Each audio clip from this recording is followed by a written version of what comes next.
Here's William Lane Craig to try to defend the fine-tuning argument. This argument says that the laws and constants the universe has would not allow life to exist if they were even slightly different, therefore they must have been finely tuned by a god to be what they are.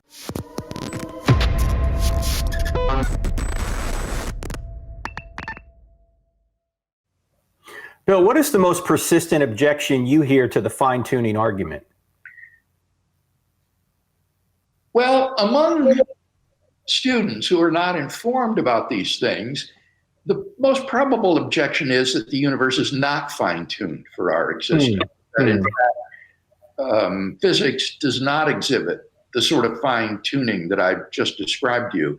That is patently false, however. The multiplicity and the variety of constants and quantities that have to be fine-tuned in this way is so great that the probability that any future physics will ever eliminate it entirely is highly, highly unlikely.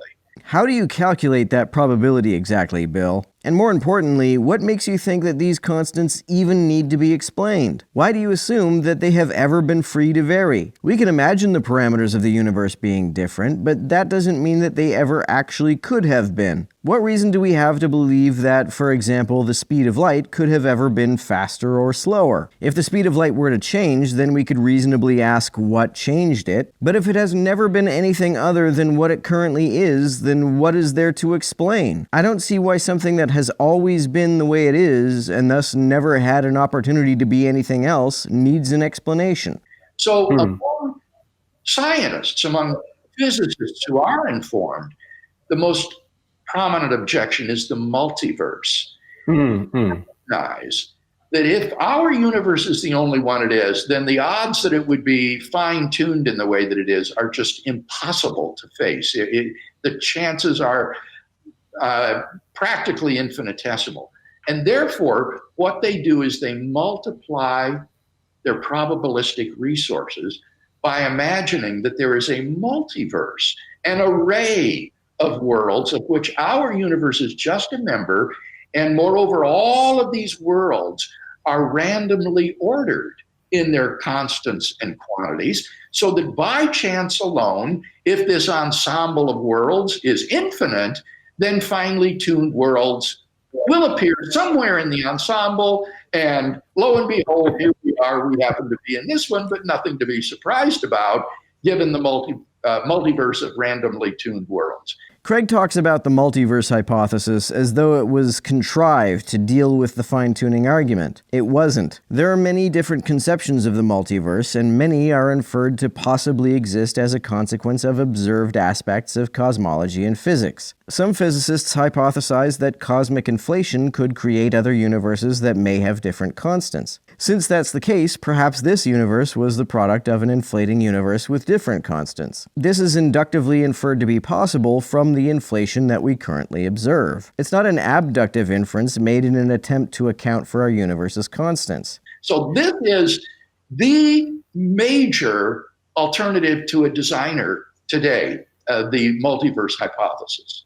Craig has said that there are three possible explanations for the constants we observe: chance, necessity, or design. It seems to me that the best explanation is actually necessity. If we assume that the constants were at some point free to vary, and also that all conceivable constants that the universe could have were equally probable, then chance would be a very improbable explanation. Design, however, would require a designer whose own existence would have to be accounted for. If the designer is a physical entity, how did the universe that this physical entity inhabits get the constants it has which allowed such a designer to exist? It just pushes the question back a step. If the designer is not a physical entity, then I think we have coherence problems, because it's not clear what it even means to say that something non-physical exists. The best option, therefore, it seems to me, is physical necessity. Since the constants and laws the universe has have never been different than they are, and there is no known mechanism to change them, there has never been an opportunity for them to be anything other than they are.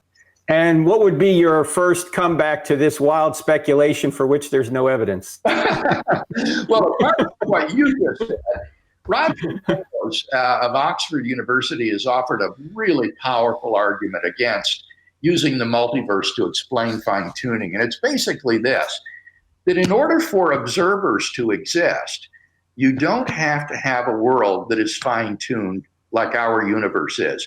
You could have a universe which is no larger than our solar system, where you have an island of order and a sea of chaos outside of that. And that sort of universe is vastly more probable than a finely universe like ours. In fact, the most probable observable universe would be an even smaller universe, one that consists of a single brain that fluctuates into being out of the quantum vacuum with illusory perceptions of an external world.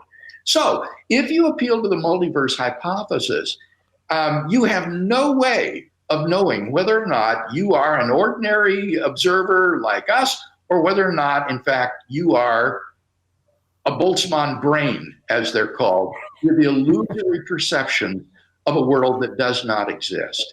I'm not convinced that there is a multiverse, unless you count the many worlds interpretation of quantum mechanics, but I don't see how Boltzmann brains undermine the hypothesis. If all possible universes exist, then a universe that is the way we perceive it to be will be guaranteed to exist. Yes, other universes which have only one inhabitant, but which are, from their one inhabitant's perspective, indistinguishable from this universe, would also exist and be more numerous, but that wouldn't negate the fact that a universe that is exactly the way we perceive it would have to exist as well. The fact that you may be the inhabitant of a universe that's indistinguishable from the kind of universe you think you're in, but is in fact a universe in which everything outside of your own existence is an illusion, would not change the fact that a universe which is not an illusion is guaranteed to exist. Also, if the reason why the constants one measures appear to be what they are is because you're just a Boltzmann brain and those observations are illusory, then that too would explain why the constants are observed to be the way they are without needing to posit the existence of a god. It may seem weird that our experiences could be an illusion created by a quantum fluctuation, which produced a single brain with all of the memories and experiences we seem to have, but such a possibility would still be far more coherent than the idea of a timeless, spaceless, disembodied mind, as Craig defines God.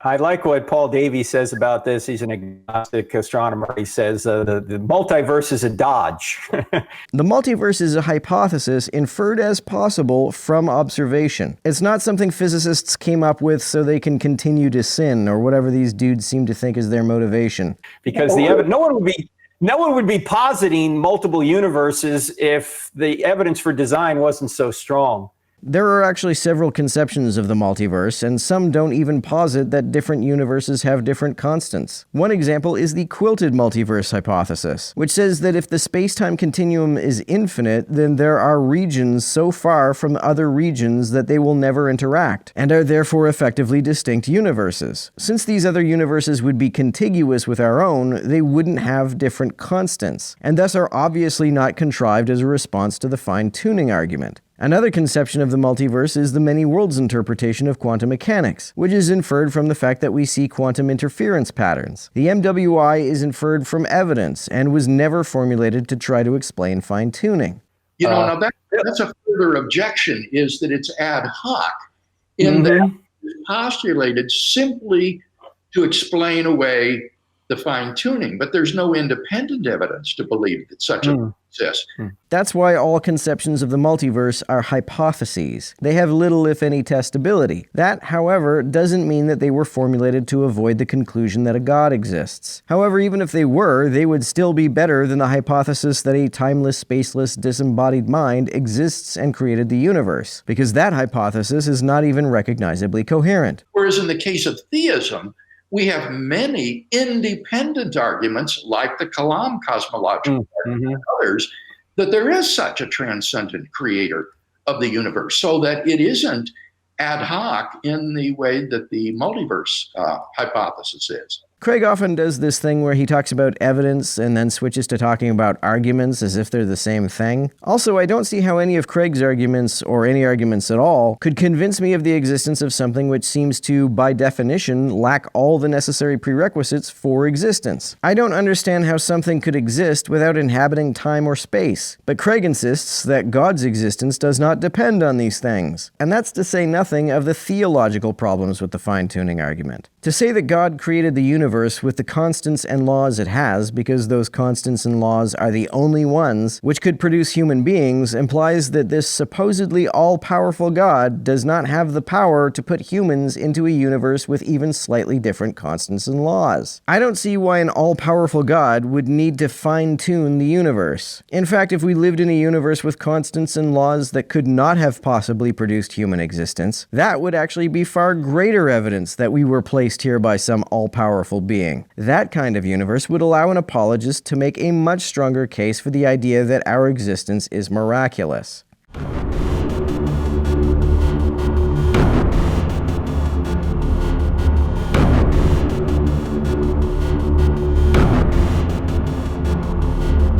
To everyone who helps me out on Patreon, you're a big help. Thanks so much.